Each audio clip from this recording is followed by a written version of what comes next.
આ દેશનું બંધારણ લખ્યું હમણાં, જેને આખો સમાજ અછૂત માનતો હતો કે તારો પડછો ના લેવાય ને ત્યાં બહાર બેસ, એ માણસે ભારત દેશનું બંધારણ લખ્યું.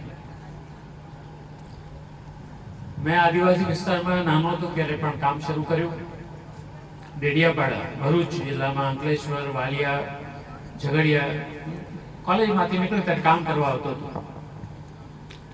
અત્યારે તો ઘણું બદલાઈ ગયું છે. અત્યારે જે મોટરસાયકલો દેખાય છે અહીંયા આગળ, ત્યારે એક મોટરસાયકલ કોઈ પાસે હતી નહીં. બહુ તો સાયકલ મળે. કેટલી ગરીબીમાં આદિવાસી સમાજ એને બેઠું છે, મેં પણ જોયું છે.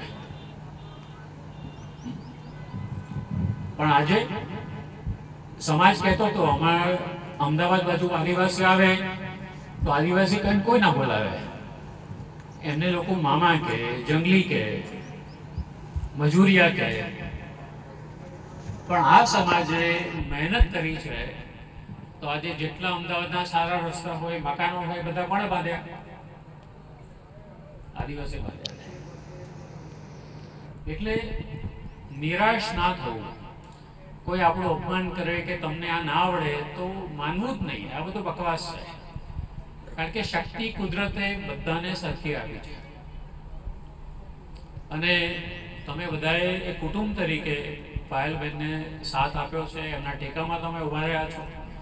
બરાબર, મને ખબર છે સહેલું નથી આ કામ કરવાનું. કોઈ દારૂ પીને ધમાલ કરે તો કોઈ ભાગ્યે જ કોઈ જશે પોલીસ સ્ટેશનમાં ફરિયાદ કરવા.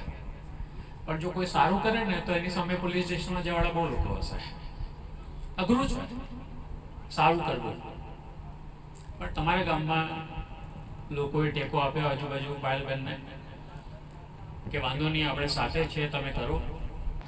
તે બદલ તમને બધાને અભિનંદન. અને જેટલી પણ બહેનો બેઠી છે બધાને એક જ સંદેશ કે પોતાની દીકરી છે એને ભણાવો, એને કંઈ નવું કરવા દો. ખાલી ઘરના કામમાં, રોટલા બનાવવામાં, કપડાં ધોવામાં એને કેદ ના કરશો. કારણ કે એનામાં કુદરતે ઘણી તાકાત આપી છે, એને આગળ વધવા દો. અને પાયલબેન અહીંયા છે, ભણાવે, માહિતી આપશે. એ ખાલી સીવણ નથી ભણાવતા, કાયદો પણ આવડે છે. પોલીસ સ્ટેશનમાં ક્યાં જવું એમને ખબર છે. જમીનમાં ડખાતા હોય તો શું કરવું એ પણ એમને ખબર છે. શીખ્યા અનુભવથી. એટલે જેટલું એક વકીલ કરી શકે, જેટલું પાયલબેન કરી શકે.